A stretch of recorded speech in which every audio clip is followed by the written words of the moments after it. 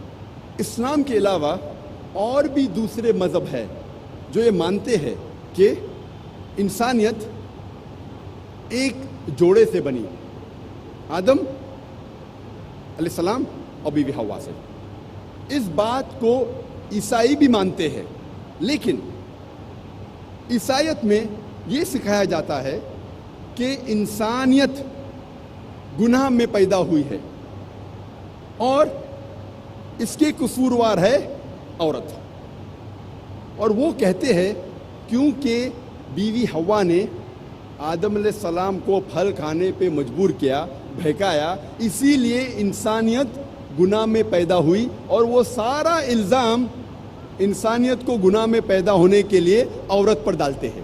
اسلام میں ہم مانتے ہیں کہ ساری انسانیت ایک جوڑے سے بنی ہے، آدم علیہ السلام اور بیوی حوا سے، لیکن قرآن مجید آپ پڑھیں گے تو قرآن مجید میں کہیں بھی الزام صرف عورت پر نہیں ڈالا گیا ہے۔ آپ اگر قرآن مجید غور سے پڑھیں گے تو نافرمانی کا الزام دونوں پہ برابر ڈالا گیا ہے، آدم علیہ السلام اور بیوی حوا پر۔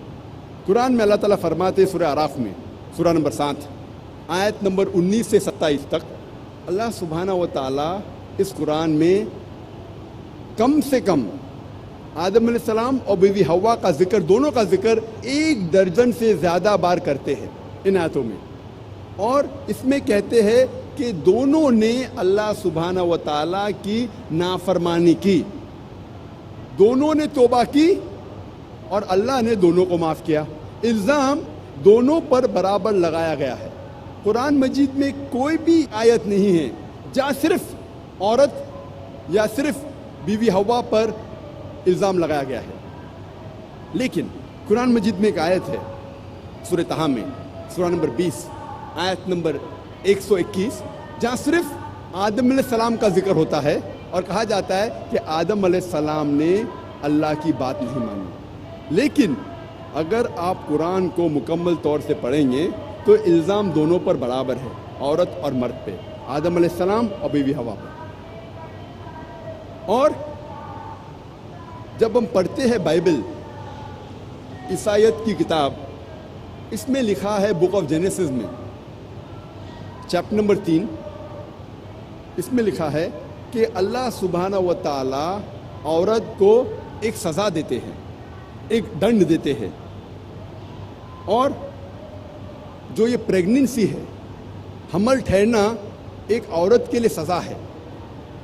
بائبل میں لکھا ہے بک آف جینیسس میں چیپٹر نمبر 3 ورس نمبر 16 میں کہ میں تیرا درد بھرا حمل بڑھاؤں گا، خدا کہتا ہے عورت سے، اور تو درد میں بچوں کو جنم دیں گی، میں تیرا درد بھرا حمل بڑھاؤں گا اور درد میں تو بچے جنیں گی، اور تیری خواہش تیرے شوہر کی ہوگی۔ تو اس سے یہ پتہ لگتا ہے کہ pregnancy is a curse on the woman. حمل ٹھہرنا ایک سزا ہے عورت کے لیے. لیکن جب ہم قرآن مجید پڑھتے ہیں, قرآن میں اللہ تعالیٰ فرماتے ہیں سورہ نساء میں سورہ نمبر 4 آیت نمبر 1 میں, respect the womb that bore you. عزت کرو اس کوکھ کی جس نے تمہیں جنم دیا. اللہ تعالیٰ فرماتے ہیں سورہ انعام میں سورہ نمبر 6 آیت نمبر 151 میں کہ آپ اپنے والدین کی عزت کرو, نیک سلوک کرو. اللہ تعالیٰ فرماتے ہیں سورہ لقمان میں سورہ نمبر 31 آیت نمبر 14 میں کہ ہم نے انسان کے لیے فرض کیا ہے کہ وہ اپنے والدین سے حسن سلوک کرے. اور آپ کی والدہ نے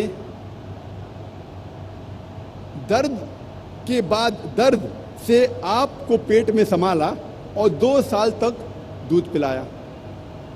اللہ تعالیٰ فرماتے ہیں سورہ احقاف میں سورہ نمبر 46 آیت نمبر 15 میں وَيَسَّرْنَا الْإِنسَانَ بِوَالِدَيْهِ احسانا, ہم نے فرض کیا ہے انسانیت پر کہ وہ اپنے والدین سے حسن سلوک کرے.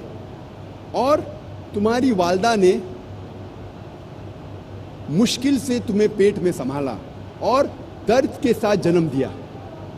جب ہم قرآن مجید پڑھتے ہیں ہمیں پتہ لگتا ہے کہ پریگننسی اپلفٹس اے وومن, کیونکہ عورت انسان کو جنم دیتی ہے اسی لیے اس کی عزت اور اٹھائی گئی ہے, نہ کہ اسے نیچے کیا گیا ہے. اور اللہ سبحانہ و تعالیٰ کے نزدیک جنس, سیکس کبھی بھی کرائٹیریا نہیں ہے, کبھی بھی معیار نہیں ہے کسی کو عزت دینے کے لیے یا نیچے گرانے کے لیے. انسان کو جانچنے کا معیار قرآن مجید میں دیا گیا ہے سورہ حجرات میں سورہ نمبر 49 آیت نمبر 13 میں, جہاں اللہ سبحانہ و تعالیٰ فرماتے ہیں یا ایھا الناس انا خلقناکم من ذکر و انثی وجعلناکم شعوبا وقبائل لتعارفوا ان اکرمکم عند اللہ اتقاکم ان اللہ علیم خبیر. اے انسانوں, ہم نے تمہیں ایک مرد اور ایک عورت کے جوڑے سے بنایا ہے اور تمہیں قبیلوں اور برادری میں بانٹا ہے تاکہ آپ ایک دوسرے کو پہچان سکے, نہ کہ آپ ایک دوسرے سے نفرت کریں. اور آپ میں سے سب سے بہتر انسان وہ ہے جو تقوی رکھتا ہے.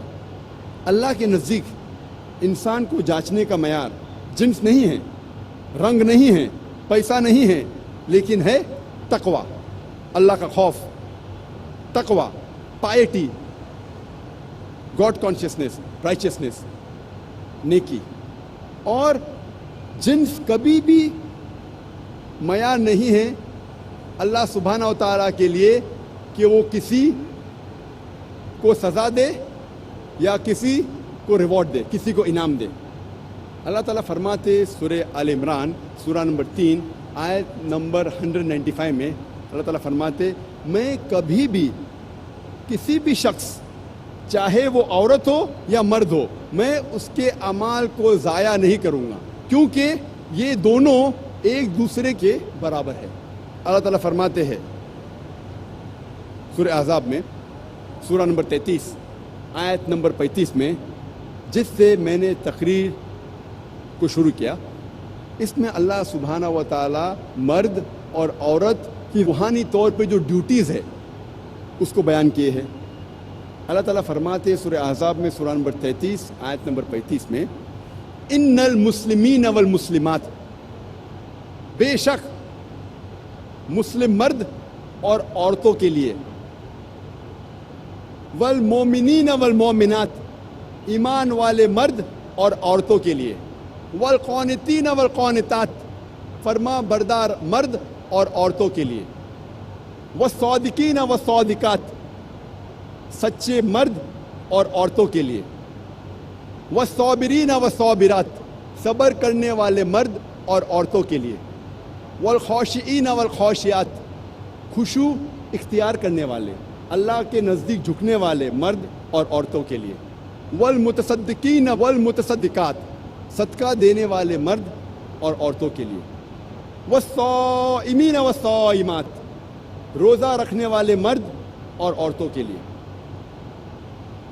والحافظین فروجهم والحافظات، اپنی عزت اور آبرو کی حفاظت کرنے والے مرد اور عورتوں کے لیے، والذاکرین اللہ کثیرا والذاکرات، اللہ کی بے حد تعریف اور ذکر کرنے والے مرد اور عورتوں کے لیے، اعد اللہ لہم مغفرۃ واجر عظیما، اللہ نے ان کے لیے بے حد انعام رکھا ہے اور مغفرت رکھی۔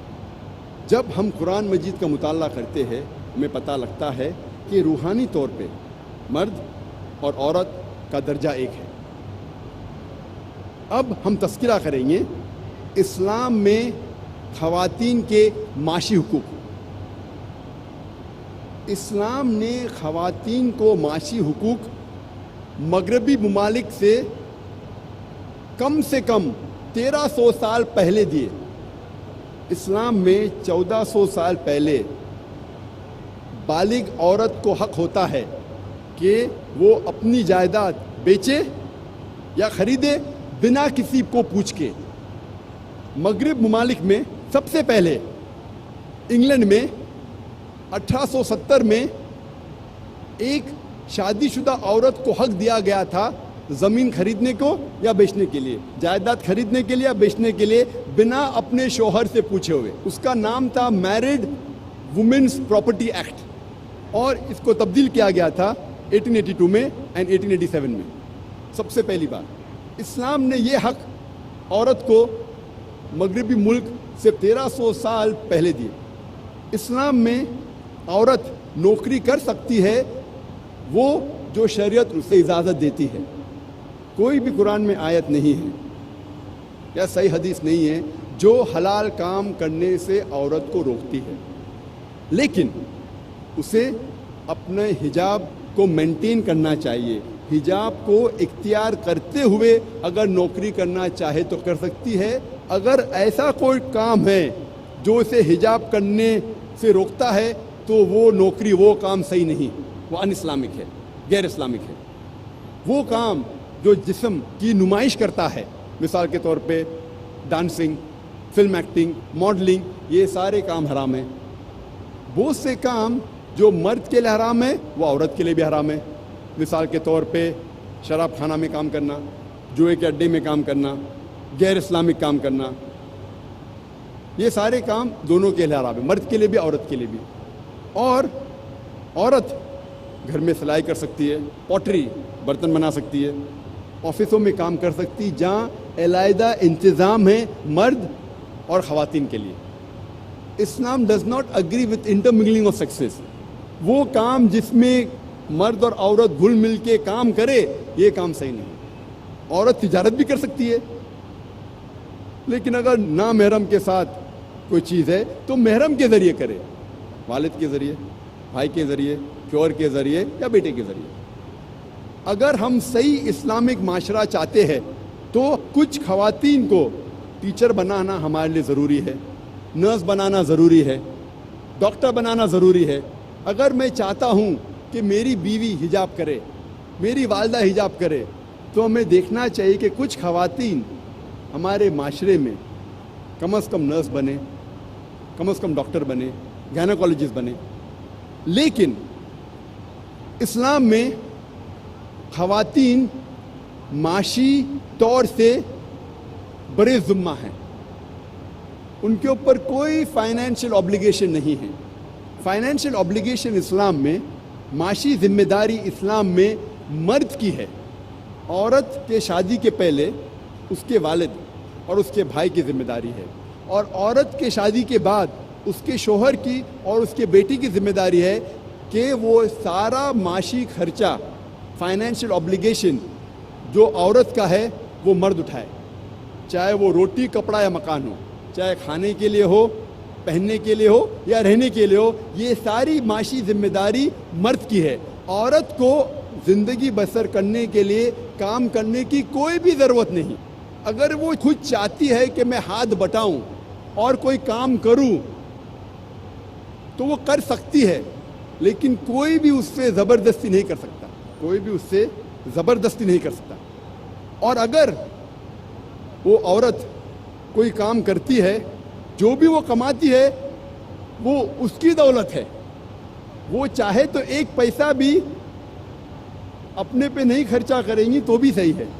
اگر وہ چاہے تو ایک روپیہ بھی اپنے فیملی اپنے خاندان پہ خرچہ نہیں کریں گی تو بھی صحیح ہے.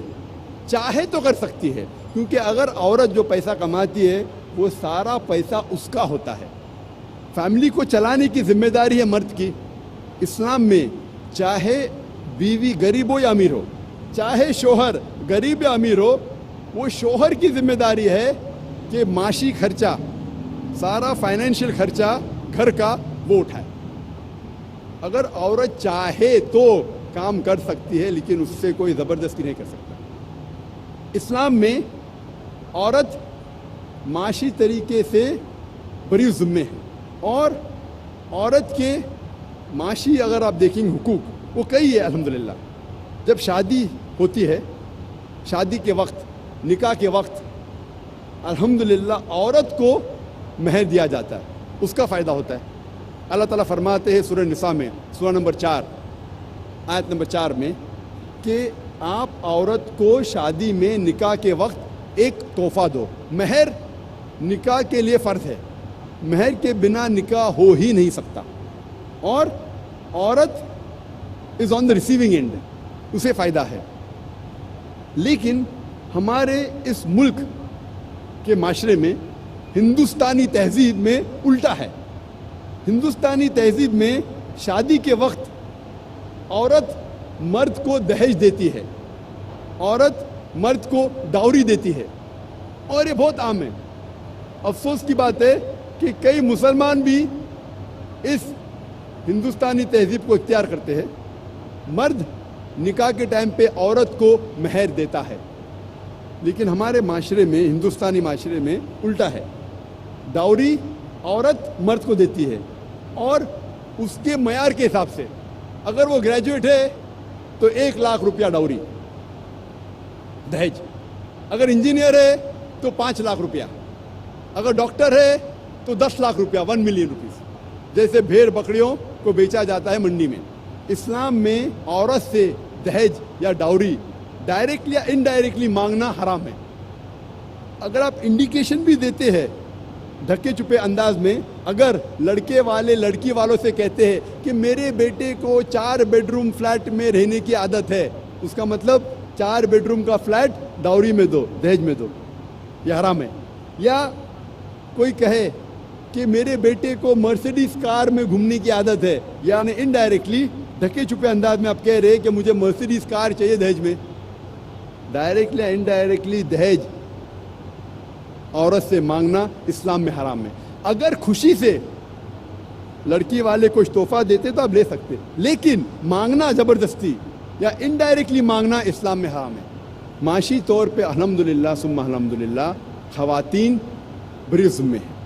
اور اسلام میں اگر ڈیورس ہوتا ہے, طلاق ہوتا ہے, یا شوہر مر جاتا ہے, عورت ودوا ہو جاتی ہے, اسے عدت کے دوران اس کی ساری فائنینشیل لائبلٹیز, جو خرچہ ہوتا ہے, معاشی خرچہ جو ہوتا ہے عدت کے دوران, اس کی ذمہ داری ہے آدمی کی. اگر وہ زندہ ہے طلاق کے دوران وہ سارا خرچہ اٹھانا چاہیے.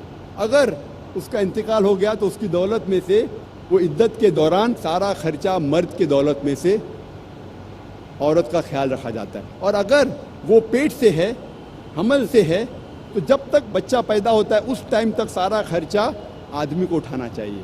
اور اگر بچہ پیدا ہوتا ہے اور بچہ ہے تو جب تک بچہ بالغ ہوتا ہے اس کا خرچہ اٹھانا چاہیے مرد کو. یہ ہے اسلام میں خواتین کے حقوق. اور اگر کوئی شخص کا انتقال ہوتا ہے تو اس کے انہیریٹنس میں الحمدللہ عورت کا بھی حصہ ہے. میراث کے اندر اگر کس کا انتقال ہوتا ہے تو جائیداد میں حصہ مرد کے علاوہ عورت کا بھی ہے. یہ تھا مختصر سے خواتین کے معاشی حقوق اسلام میں. ابھی ہم تذکرہ کریں گے اسلام میں خواتین کے معاشرتی حقوق. میں نے معاشرتی حقوق کو 4 حصوں میں بانٹا ہے: بیٹی کے حقوق, بیوی کے حقوق, والدہ کے حقوق, ماں کے حقوق, اور بہن کے حقوق. پہلے ہم تذکرہ کریں گے اسلام میں معاشرتی حقوق بیٹی کے۔ اللہ تعالیٰ فرماتے ہیں سورہ تکویر میں، سورہ نمبر 81 آیت نمبر 8 اور 9 میں، جب وہ زندہ گڑی ہوئی لڑکیوں سے پوچھا جائے گا کہ کس جرم کے لیے تمہیں قتل کیا گیا تھا، اللہ تعالیٰ فرماتے جب وہ زندہ گڑی ہوئی لڑکیوں سے پوچھا جائے گا کہ کس جرم کے لیے تمہیں قتل کیا گیا تھا، اس کے معنی لڑکیوں کا قتل کرنا اسلام میں حرام ہے۔ نہ ہی صرف لڑکیوں کا قتل کرنا حرام ہے، دونوں لڑکے اور لڑکیوں کو قتل کرنا حرام ہے۔ اللہ تعالیٰ فرماتے سورہ انعام میں سورہ نمبر 6 آیت نمبر 151 میں، اور سورہ اسراء سورہ نمبر 17 آیت نمبر 31 میں کہ آپ اپنے بچوں کا قتل مت کرو غربت کے خوف سے، اللہ تعالیٰ آپ کو اور آپ کے بچوں کو رزق دیں گا۔ غربت کے خوف سے آپ اپنے بچوں کا قتل مت کرو، اللہ تعالیٰ آپ کو اور آپ کے بچوں کو رزق دیں گا، یہ کہا گیا ہے سورہ انعام میں سورہ نمبر 6 آیت نمبر 151 میں۔ اور اللہ تعالیٰ پھر سے فرماتے ہیں سورہ اسراء میں سورہ نمبر 17 آیت نمبر 31 میں کہ آپ بچوں کا قتل مت کرو، اللہ تعالیٰ آپ کے بچوں اور آپ کو رزق دیں گا۔ بچوں کا قتل کرنا سنگین جرم ہے۔ اسلام میں نہ ہی صرف بچوں کا قتل کرنا جرم ہے، خصوصاً لڑکیوں کا، لیکن جب آپ کو پتہ لگتا ہے کہ کوئی لڑکی پیدا ہوئی اور آپ افسوس کرتے ہیں، اسلام میں اس کی ممانعت ہے۔ اگر آپ افسوس کرتے ہیں کہ آپ کے گھر میں کوئی لڑکی پیدا ہوئی، یہ بھی اسلام میں غلط ہے۔ اللہ تعالیٰ فرماتے سورہ نحل میں سورہ نمبر 16 آیت نمبر 58 اور 59 میں، جب کوئی شخص کو خوشخبری ملتی ہے کہ اس کے گھر میں ایک لڑکی پیدا ہوئی اور اس کا منہ چھوٹا ہو جاتا ہے، اسے افسوس ہوتا ہے، وہ اپنا چہرہ باقی لوگ سے چھپاتا ہے اور سوچنے لگتا ہے کیا میں اس لڑکی کو ذلت کی زندگی جینے دوں یا اسے زندہ دفن کروں۔ کتنی گھنونی سوچ ہے۔ تو صرف افسوس کرنا کہ ایک لڑکی آپ کے گھر میں پیدا ہوئی، یہ بھی اسلام میں ایک جرم ہے، اس کی ممانعت ہے۔ اور اللہ کے رسول محمد صلی اللہ علیہ وسلم فرماتے ہیں، صحیح حدیث ہے احمد بن حنبل کی، جلد نمبر 1 حدیث نمبر 2104 میں اللہ کے رسول فرماتے ہیں، اگر کوئی بھی شخص اپنے 2 بیٹیوں کو اچھے طریقے سے پرورش کرتا ہے جب تک وہ بالغ ہو جاتی ہے، تو آخرت کے دن میں وہ شخص میرے اتنے قریب رہیں گا، اور 2 انگلی اپنے ایسا کرتے اتنے قریب۔ اور ایک حدیث ہے جو ابن ماجہ کی ہے، جہاں اللہ کے رسول فرماتے کہ کوئی بھی شخص اگر 2 لڑکیوں کی پرورش کرتا ہے، ان کے ساتھ اچھا حسن سلوک کرتا ہے، تو انشاءاللہ وہ جنت میں جائیں گے۔ اللہ کے رسول نے صرف کہا نہیں کہ لڑکیوں اور لڑکوں کو اچھے طریقے سے پرورش کرنا چاہیے، انہوں نے ایک زندہ مثال پیش کی۔ ایک وقت جب ایک شخص اپنے بیٹے کو چومتا ہے اور اپنی مانڈی پہ رکھتا ہے، لیکن اپنی بیٹی کے ساتھ وہ نہیں کرتا، تو اللہ کے رسول فرماتے ہیں کہ اس آدمی نے ناانصافی کی، اسے اپنے بیٹی کو بھی چومنا چاہیے اور اپنے دوسرے مانڈی پہ بٹھانا چاہیے، یہ فرض ہے آپ کا۔ اب ہم تذکرہ کریں گے اسلام میں معاشرتی حقوق بیوی کے۔ عورت کو شیطان کا ہتھیار کہا جاتا ہے، a weapon of the devil۔ عورت کو اکثر دیگر مذاہب میں شیطان کا ہتھیار کہا جاتا ہے، لیکن اسلام میں، قرآن میں اللہ سبحانہ و تعالیٰ عورت کو محسنہ کہتے ہیں۔ محسنہ مانی a fortress against the devil، شیطان کے خلاف ایک قلعہ۔ محمد صلی اللہ علیہ وسلم فرماتے ہیں there is no monasticism in Islam، رہبانیت اسلام میں حرام ہے۔ اور اللہ کے رسول فرماتے ہیں صحیح بخاری میں جلد نمبر 7 کتاب النکاح چیپٹر نمبر 3 حدیث نمبر 4 میں اے نوجوانوں، آپ میں سے جس کے پاس بھی حیثیت ہے نکاح کرنے کی، نکاح کرو. مطلب نکاح جلدی کرنا سنت ہے. اور اللہ کے رسول فرماتے ہیں جو کوئی شادی نہیں کیا وہ مجھ میں سے نہیں ہے. یعنی شادی کرنا اسلام میں فرض ہے. اللہ کے رسول فرماتے ہیں جو شخص شادی کرتا ہے وہ آدھا دین مکمل کرتا ہے. سوال جواب کے نشست میں ایک بھائی نے مجھ سے پوچھا تھا، ذاکر بھائی اس کا یہ مطلب ہے کہ اگر میں 2 شادی کروں تو پورا دین مکمل ہو جائے گا میرا؟ اللہ کے رسول کیا کہنا چاہتے تھے جب انہوں نے کہا کہ شادی آدھا دین آپ کا مکمل کرتی ہے؟ ہمیں پتہ ہے کہ شادی کرنے سے کئی بیماریاں دور ہوتی ہے. آج کے معاشرے کی بیماری مثال کے طور پہ زنا، فورنیکیشن، فحاشی، پرومسکیوٹی، ہوموسیکشوالٹی، شادی کرنے سے یہ آدھی بیماری معاشرے کی دور ہو جاتی ہے. اگر آپ شادی کریں گے تبھی آپ شوہر یا بیوی ہو سکتے. شادی کرنے کے بعد ہی آپ والد یا والدہ ہو سکتے، جو اہم ذمہ داری ہے. اسی لیے اگر آپ شادی کرتے، چاہے 1 کرو یا 2 کرو، آپ کا آدھا دن مکمل ہوتا ہے. اللہ سبحانہ تعالیٰ فرماتے ہیں، کہتے ہیں کہ نکاح ایک میثاق ہے، ایک سیکریٹ کووننٹ ہے، ایک پاک. سستا شیمپو لگاؤ گے تو سر جھکاتے رہ جاؤ گے. لے آؤ ہیڈ اینڈ شولڈرز جو جڑ تک جائے تاکہ ڈینڈرف واپس نہ آئے. ہیڈ اینڈ شولڈرز اب جھکا کے نہیں، سر اٹھا کے. نامہ ہے. اور اللہ فرماتے ہیں سورہ روم میں، سورہ نمبر 30 آیت نمبر 21 میں، اللہ نے اپنے نشانیوں میں سے تمہارے لیے تمہاری بیوی بنائی ہے تاکہ آپ ان کے ساتھ سکون سے رہ سکو، اور آپ دونوں کے درمیان پیار اور محبت ڈالا ہے اللہ تعالیٰ نے. اور اللہ تعالیٰ فرماتے سورہ نساء میں سورہ نمبر 4 آیت نمبر 19 میں کہ عورتوں کو زبردستی اختیار مت کرو.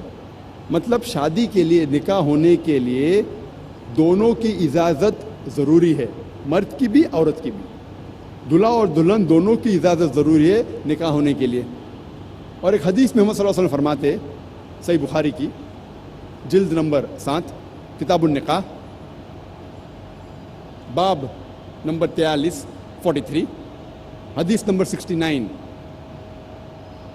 69، ایک عورت جس کا نام تھا خنسہ خادم الانصاریہ، وہ محمد صلی اللہ علیہ وسلم کے پاس آتی ہے اور کہتی ہے کہ میرے والد نے میرے مرضی کے خلاف میری شادی ایک آدمی سے کی جسے میں پسند نہیں کرتی، اور اللہ کے رسول نے محمد صلی اللہ علیہ وسلم نے نکاح فسخ کیا. ہی نلیفائڈ دا میرج. اس کا ذکر احمد بن حنبل میں بھی ہے. اسی لیے اسلام میں نکاح ہونے کے لیے، شادی ہونے کے لیے دونوں کی رضامندی ضروری ہے، آدمی کی بھی عورت کی بھی. اور اسلام میں عورت ایک مالک سے نہیں شادی کرتی تاکہ اسے غلام جیسا برتاؤ کیا جائے. اسلام میں عورت اپنے برابر سے شادی کرتی ہے اور اس کے ساتھ اس کے شوہر کو عزت سے پیش آنا چاہیے. اور اسلام میں ہم عورتوں کو ہاؤس وائف نہیں کہتے، انگلش میں کہتے housewife. She is not married to the house to be called housewife. اسلام میں عورت گھر سے شادی نہیں کرتی کہ اسے کہا جاتا ہے ہاؤس وائف، گھر کی بیوی. In Islam we prefer calling her homemaker. وہ گھر کو بناتی ہے، وہ گھر کی زینت ہے. صحیح لفظ ہے home maker, not house wife. اور اسلام میں اللہ تعالیٰ فرماتے قرآن مجید میں سورہ بقرہ میں سورہ نمبر 2 آیت نمبر 228 میں کہ عورتوں کے حقوق ویسے ہی ہے جیسے مرد کے ہے، لیکن مرد کا ایک درجہ اونچا ہے. یہ آیت کے 3-4 الفاظ کو اکثر لوگ غلط لیتے ہیں اور کہتے قرآن میں لکھا ہے کہ آدمی کا درجہ اونچا ہے، اور کہتے الرجال قوامون علی النساء. اللہ کہتا ہے کہ آدمی عورت سے اونچا ہے، اوپر ہے. یہ جو آیت وہ کوٹ کر رہے ہیں وہ ہے قرآن مجید کی سورہ نساء کی آیت، سورہ نمبر 4 آیت نمبر 34 جہاں اللہ تعالیٰ فرماتے الرجال قوامون علی النساء، یعنی آدمی عورت کا قوام ہے. قوام آتا ہے لفظ اقامہ سے. جب صلاح پڑھنے کے پہلے اقامہ ہوتا ہے مطلب اسٹینڈ اپ فار، کھڑے ہونا. اسی طریقے سے قوام کے معنی اگر آپ تفسیر تبری پڑھیں گے اس میں قوام کی معنی مرد کے لیے ایک ڈگری ایڈیشنل رسپانسبلٹی ہے، ایک ڈگری زیادہ ذمہ داری ہے. اس کا مطلب یہ نہیں کہ ایک ڈگری وہ اونچا کیا دادا گیری کرے. He has got additional responsibility, ایک ڈگری زیادہ ذمہ داری ہے. اور قرآن میں آگے اللہ تعالیٰ فرماتے کیونکہ اللہ نے مرد کو عورت سے زیادہ طاقت دی. اس کے وجہ بھی فرماتے اللہ تعالیٰ. لوگ اس آیت کا غلط مطلب لیتے ہیں اور کہتے ہیں اللہ تعالیٰ کہتے ہیں کہ مرد عورت سے اونچا ہے. اسلام میں لکھا ہے سورہ نساء میں سورہ نمبر 4 آیت نمبر 19 میں کہ اگر آپ اپنے بیوی سے پیار نہیں کرتے پھر بھی اس کے ساتھ حسن سلوک کرو. اگر آپ اپنی بیوی کو نہیں چاہتے، نہیں پیار کرتے، پھر بھی ان کے ساتھ اچھا سلوک کرو، حسن سلوک کرو.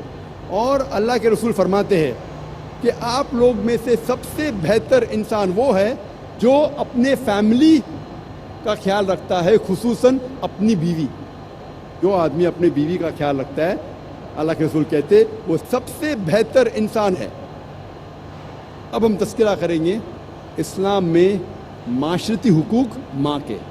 اللہ سبحانہ وتعالیٰ فرماتے سورہ اسراء میں سورہ نمبر 17 آیت نمبر 23 اور 24 میں اللہ تعالیٰ فرماتے انسانوں سے کہ آپ صرف میری عبادت کرو. انسانوں سے کہتے تم صرف میری عبادت کرو اور اپنے والدین سے حسن سلوک کرو. اگر دونوں میں سے کوئی بھی ایک یا دونوں ضعیف ہو جائے ان کو اف تک مت کہو، نہ ہی ان کو جھڑکو، لیکن ان کے ساتھ عزت سے پیش آؤ اور ان کے ساتھ حسن سلوک کرو اور اللہ تعالیٰ سے دعا کرو کہ اے رب آپ ان کے اوپر رحمت فرماؤ جس طریقے سے انہوں نے میرا خیال رکھا بچپن میں. اور اللہ تعالیٰ فرماتے سورہ انعام میں سورہ نمبر 6 آیت نمبر 151 بِوَالِدَيْنِ احسانہ، ہم نے انسانوں کو کہا ہے، فرض ٹھہرایا ہے کہ وہ اپنے والدین سے حسن سلوک کرے. اور یہ پیغام دہرایا گیا ہے سورہ لقمان میں سورہ نمبر 31 آیت نمبر 14 اور سورہ احقاف سورہ نمبر 46 آیت نمبر 15 میں کہ وَيَسَّرْنَا الْإِنسَانَ بِوَالِدَيْنِ احسانہ، انسانوں کے لیے فرض ہے کہ وہ اپنے والدین کے ساتھ حسن سلوک کرے. اور اس کے بعد خصوصاً اپنی ماں. اور اللہ کے رسول محمد صلی اللہ علیہ وسلم فرماتے ہیں، سنن نسائی میں آتا ہے اس کا ذکر کتاب الجہاد میں باب نمبر 6 حدیث نمبر 3106 میں اللہ کے رسول فرماتے کہ ماں کے پیر کے نیچے جنت ہے. اس کا مطلب یہ نہیں کہ اگر میری ماں سڑک پہ چل رہی ہے اور کوئی کیچڑ میں پیر رکھتی ہے تو کیچڑ جنت ہو جاتی ہے. اس کا مطلب یہ کہ اگر آپ اپنی والدہ اپنی ماں کی عزت کرو، خدمت کرو، بات مانو، پیار کرو، حسن سلوک کرو، انشاءاللہ آپ جنت میں جائیں گے. اللہ کے رسول فرماتے ہیں، کہا گیا ہے صحیح بخاری میں جلد نمبر 8 کتاب الادب باب نمبر 2 حدیث نمبر 2 میں ایک شخص اللہ کے رسول کے پاس آتے ہیں اور پوچھتے ہیں کہ ساری دنیا میں سب سے زیادہ حسن سلوک کے لائق کون ہیں؟ اللہ کے رسول فرماتے تمہاری ماں. وہ شخص پوچھتا ہے اس کے بعد کون؟ اللہ کے رسول پھر سے فرماتے تمہاری ماں. وہ شخص پوچھتا ہے اس کے بعد کون؟ پھر سے اللہ کے رسول فرماتے تمہاری ماں. اس کے بعد کون؟ پھر چوتھی بار اللہ کے رسول کہتے ہیں تمہارا باپ. اس کا مطلب 75% حسن سلوک کے لائق ہے ماں، 25% باپ، 3/4 حصہ حسن سلوک کا جاتا ہے ماں کو، 1/4 حصہ جاتا ہے باپ کو.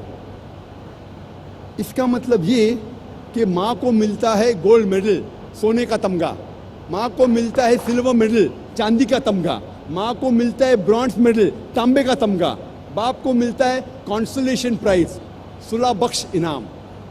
یہ ہمارے آخری نبی آخری رسول محمد صلی اللہ علیہ وسلم کا کہنا ہے کہ والدہ زیادہ حقدار ہے حسن سلوک کے.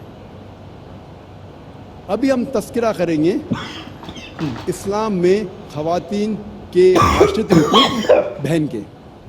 اللہ سبحانہ تعالیٰ فرماتے سورہ توبہ میں سورہ نمبر 9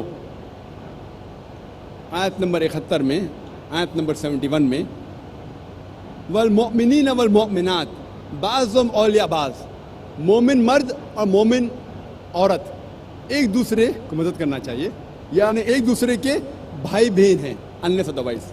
اللہ کے رسول فرماتے کہ عورت شقیق ہے. شقیق کے ایک معنی ہے آدھا, جس طریقے سے انسانیت آدھے مرد اور آدھے عورت میں بانٹی گئی ہے, آدھا حصہ ہے, اور دوسرے معنی ہے بہن. تو اللہ کے رسول کہتے کہ عورت تمہاری بہن ہے unless otherwise. اب ہم تذکرہ کریں گے اسلام میں خواتین کے تعلیمی حقوق. سب سے پہلی وحی, سب سے پہلی ہدایت جو اللہ سبحانہ و تعالیٰ انسانیت کو قرآن مجید میں دیتے ہیں وہ یہ نہیں کہ آپ نماز پڑھو یا روزہ رکھو یا حج کے لیے جاؤ.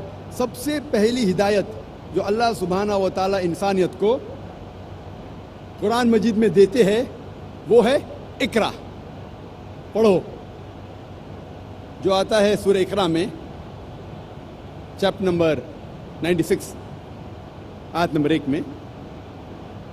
اور یہ صرف مرد کے لیے نہیں, دونوں کے لیے, مرد اور عورت کے لیے.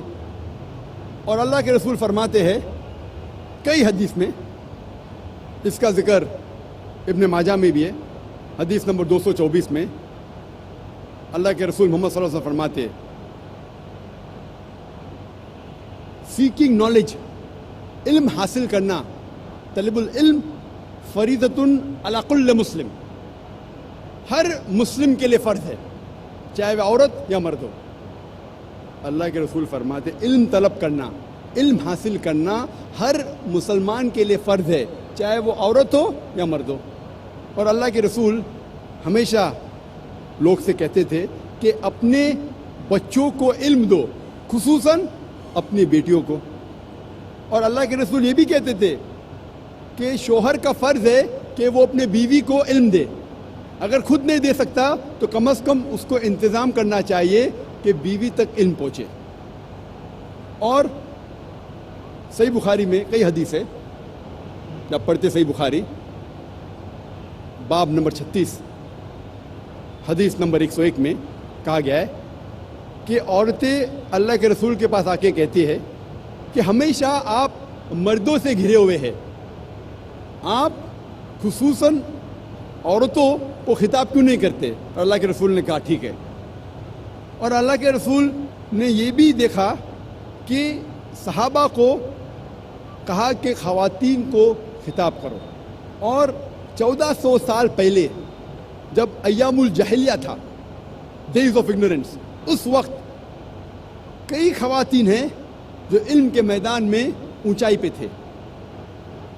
اس وقت تو ایام الجاہلیہ کا وقت تھا, آدمی لوگ ہی نہیں پڑھتے تھے. اس وقت اسلام میں الحمدللہ ثم الحمدللہ کئی خواتین تھے جو علم کے میدان میں اونچائی پہ تھے. اور سب سے بہترین مثال ہے حضرت عائشہ رضی اللہ عنہ, جو حضرت ابوبکر رضی اللہ عنہ کی بیٹی تھی, محمد صلی اللہ علیہ وسلم کی بیوی تھی.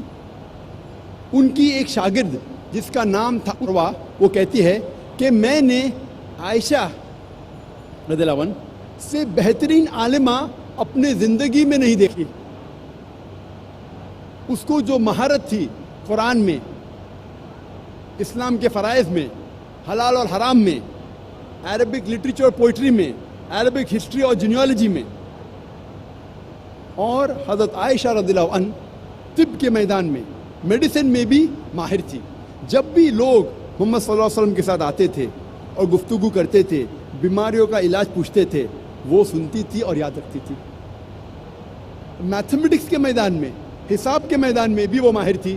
اسی لیے محمد صلی اللہ علیہ وسلم کے انتقال کے بعد صحابہ اکثر حضرت عائشہ رضی اللہ عنہ کے پاس آتے تھے. جب بھی میراث کا مسئلہ ہوتا تھا, کوئی انتقال ہوتا تھا اور جائیداد بٹوارے کا مسئلہ آتا تھا, تو آتے تھے حضرت عائشہ رضی اللہ عنہ کے پاس, کیونکہ وہ میتھمیٹکس نمبرات میں ماہر تھی. اور کئی صحابہ ان کے پاس سیکھنے کے لیے آتے تھے محمد صلی اللہ علیہ وسلم کے بعد. ان میں سے حضرت عمر رضی اللہ عنہ کا نام ہے, عبداللہ ابن عمر رضی اللہ عنہ کا نام ہے, ابو ہریرہ رضی اللہ عنہ کا نام ہے, کئی. اور صرف حضرت عائشہ نے کم سے کم 88 علماء کو شکشا دی. مطلب at least 88 scholars she has taught. اس کا مطلب she was a scholar of the scholars, وہ عالموں کی عالمہ تھی. 88 علماء نے ان کے پاس پڑھا. ہمارے پاس مثال ہے اس وقت حضرت صفیہ کی رضی اللہ عنہ, جو محمد صلی اللہ علیہ وسلم کی بیوی تھی. امام نووی کہتے ہیں کہ حضرت صفیہ رضی اللہ عنہ وہ بہت ذہین تھی. ہمارے پاس مثال ہے ام سلمہ کی رضی اللہ عنہ. ہمارے پاس مثال ہے ام سلیم کی, جو حضرت انس رضی اللہ عنہ ان کی والدہ تھی. وہ ماہر تھی حدیث میں اور کہا جاتا تھا کہ وہ بہت ذہین تھی. ہمارے پاس مثال ہے سیدہ نفیسہ کی رضی اللہ عنہ, جو تاریخ کہتی ہے کہ کئی علماء کو انہوں نے سکھایا اور ان کے شاگرد امام شافعی بھی تھے. ہمارے پاس مثال ہے ام درداء کی رضی اللہ عنہ, جو ابو درداء رضی اللہ عنہ کی بیوی تھی. اور امام بخاری اپنے صحیح میں کہتے ہیں کہ وہ حدیث میں ماہر تھی. کئی مثال ہے. آپ سوچ سکتے ایام الجاہلیہ کے وقت کئی خواتین تھے جو علم کے میدان میں ماہر تھے. اب ہم تذکرہ کریں گے اسلام میں خواتین کے قانونی حقوق. اسلام میں قانونی اعتبار سے مرد اور عورت برابر ہے. اللہ تعالیٰ فرماتے سورہ بقرہ میں سورہ نمبر 2 آیت نمبر 178 اور 179 میں اللہ تعالیٰ فرماتے کہ قصاص میں جب ڈیتھ پینلٹی حد کی سزا ہوتی ہے تو عورت اور مرد کے لیے وہی سزا ہے. اگر کوئی عورت مرد کا قتل کرتی ہے اس کے لیے سزائے موت ہے. اگر کوئی مرد عورت کا قتل کرتا ہے اس کے لیے بھی سزائے موت ہے, اور کوئی عورت مرد کا قتل کرتی ہے اس کے لیے بھی سزائے موت ہے. سزا دونوں کے لیے یکساں ہے. اور لکھا ہوا ہے صحیح بخاری میں جلد نمبر 9 کتاب الادیات میں باب نمبر 4 حدیث نمبر 15 میں کہ ایک یہود ایک بچی کا قتل کرتا ہے, اس کے سر کو کچلتا ہے پتھر کے ذریعے. محمد صلی اللہ علیہ وسلم فوراً اس یہود کو بھی وہی سزا دیتے ہیں, سزائے موت. اس کا سر کچلا جاتا ہے پتھر کے ذریعے. ہمارے پاس مثال ہے حضرت عمر کی رضی اللہ عنہ. اس دور میں کئی آدمی مل کے ایک عورت کا قتل کرتے ہیں اور حضرت عمر رضی اللہ عنہ وہ سارے مرد کو سزا دیتے ہیں قتل کی, قتل کے بدلے قتل. اسلام میں اگر کوئی جسم کا بھاگ حصے کو چوٹ پہنچتی ہے, چاہے وہ آنکھ ہو, ناک ہو, منہ ہو, ہاتھ ہو, جو سزا مرد کو ملتی ہے وہی سزا عورت کو ملتی ہے. سزا یکساں ہے. اور اگر کوئی قاتل کو کوئی رشتہ دار معاف کرنا چاہتا ہے دیا پیسہ لے کے تو اس کو اختیار ہے. وہ رشتہ دار چاہے مرد ہو یا عورت ہو, اس کو قاتل کو معاف کرنے کا حق ہے اور کوئی بھی اسے روک نہیں سکتا. اسلام میں قانونی طور پہ دونوں مرد اور عورت کی سزا یکساں ہے. اللہ تعالیٰ فرماتے سورہ مائدہ میں سورہ نمبر 5 آیت نمبر 38 میں اگر کوئی چوری کرتا ہے چاہے وہ مرد ہو یا عورت, اس کے لیے سزا ہے ہاتھ کاٹنا. چوری کی سزا دونوں کے لیے یکساں ہے, چاہے مرد ہو یا عورت ہو, ہاتھ کاٹنا. اللہ تعالیٰ فرماتے سورہ نور میں سورہ نمبر 24 آیت نمبر 2 میں اگر کوئی زنا کرتا ہے چاہے وہ عورت ہو یا مرد ہو, دونوں کے لیے سزا ہے 100 کوڑے. زنا کی سزا غیر شادی شدہ مرد یا عورت زنا کرتے ہیں تو قرآن مجید میں اس کی سزا ہے 100 کوڑے, چاہے وہ عورت ہو یا مرد ہو. اسلام میں عورت کو شہادت دینے کا بھی حق ہے. گواہی دینے کا حق ہے اسلام میں. کئی مذاہب میں عورت گواہی دے نہیں سکتی، اسلام میں ہے. اور اسلام میں اللہ تعالیٰ فرماتے سورہ نور میں سورہ نمبر 24 آیت نمبر 4 میں، اگر کوئی شخص کوئی عورت کے عزت کے بارے میں کہتا ہے، بہتان لگاتا ہے، if he lays an allegation against the chastity of the woman، عورت کے عزت کے بارے میں کچھ غلط کہتا ہے، اس کے آبرو کے بارے میں، اور اگر وہ 4 گواہ پیش نہیں کر سکتا تو اسے 80 کوڑے ملتے ہیں، 80 کوڑے، اور آئندہ اس کی گواہی نہیں مانی جائیں گی. آج کے معاشرے میں کئی لوگ کھلم کھلا گالی دیتے ماں کے اوپر، بہن کے اوپر. اسلام میں اگر کوئی الزام لگاتا ہے کوئی خاتون کی عزت یا آبرو کے بارے میں، اور اگر 4 گواہ پیش نہیں کر سکتا اسے 80 کوڑے. اور اسلام میں خواتین کی حفاظت کی جاتی ہے. اور جب عورت شادی کرتی ہے مغربی معاشرے میں وہ اختیار کرتی ہے اپنے شوہر کا نام. اسلام میں شی ہیز این آپشن، وہ اپنا پرانا نام بھی رکھ سکتی ہے، اپنے والد کا نام بھی رکھ سکتی ہے، اسے اختیار ہے. یہ تھا ان بریف مختصر سا اسلام میں خواتین کے قانونی حقوق. ہم آخر میں تذکرہ کریں گے اسلام میں خواتین کے سیاسی حقوق. اللہ تعالیٰ فرماتے سورہ توبہ میں سورہ نمبر 9 آیت نمبر 71 میں، والمؤمنین والمؤمنات بعضهم اولیاء بعض، مومن مرد اور عورت ایک دوسرے کی مدد کرنا چاہیے، معاشری طور پہ بھی اور سیاسی طور پہ بھی. اور اللہ فرماتے ہیں سورہ ممتحنہ میں سورہ نمبر 60 آیت نمبر 12 میں، محمد صلی اللہ علیہ وسلم سے کہتے، اے رسول جب خواتین عورتیں تمہارے پاس آئیں گی بیعت لے کے. اسلام میں جو بیعت ہے وہ ماڈرن سسٹم آف ووٹنگ سے کئی اونچا ہے. ماڈرن سسٹم آف ووٹنگ میں ووٹ کرتے ہیں اسٹیٹس مین کو ٹو رن دا اسٹیٹ، وہ چنتے ہیں ملک کے لیے حکومت کرنے کے لیے. اسلام میں جب خواتین محمد صلی اللہ علیہ وسلم سے بیعت لیتی ہے، نہ ہی وہ مانتی ہے کہ محمد صلی اللہ علیہ وسلم اللہ کے رسول تھے، وہ یہ بھی مانتے ہیں کہ he was a statesman, politically سیاسی طور پہ وہ صدر تھے، امیر تھے. تو اسلام میں خواتین کو بھی ووٹ کرنے کی اجازت ہے. اور ایک واقعہ ہے جس میں حضرت عمر رضی اللہ عنہ وہ مسجد میں سوچ رہے تھے صحابہ کے ساتھ کہ وہ مہر کی حد طے کرنا چاہیے. خواتین کافی مہر پوچھ رہی تھی، حد طے کرنا چاہتا تھا. اور یہ حدیث ہے، کچھ لوگ کہتے ہیں ضعیف ہے لیکن اکثر علماء کہتے ہیں کہ صحیح حدیث ہے. اس وقت جب حضرت عمر رضی اللہ عنہ کہتے ہیں کہ مہر کی حد ہونی چاہیے، ایک عام خاتون مسجد کے پیچھے حصے سے اعتراض کرتی ہے اور کہتی ہے جب اللہ تعالیٰ نے حد نہیں طے کی، قرآن میں لکھا ہے سورہ نساء میں سورہ نمبر 4 آیت نمبر 20 اور 21 میں، کیا آپ سونے کا پہاڑ بھی دے سکتے مہر میں؟ جب اللہ تعالیٰ نے حد نہیں طے کی تو عمر رضی اللہ عنہ کون ہوتے حد طے کرنے کے لیے؟ حضرت عمر رضی اللہ عنہ کہتے عمر غلط ہے اور ایک خاتون صحیح ہے. انگلش میں کہیں گے she took an objection to the breach of constitution, یعنی اس خاتون نے اعتراض کی کہ خلیفہ نے قانون توڑا، ہمارا کانسٹیٹیوشن، ہمارا قانون قرآن. اس کا مطلب یہ ہے کہ خاتون also can take an objection, even a woman can take an objection for breach of constitution. اور ہمارے پاس مثال ہے صحیح بخاری میں کئی حدیث ہے جو جنگ کے میدان میں بھی خواتین نے حصہ لیا، سپاہی لوگ کو پانی دیا، فرسٹ ایڈ دیا.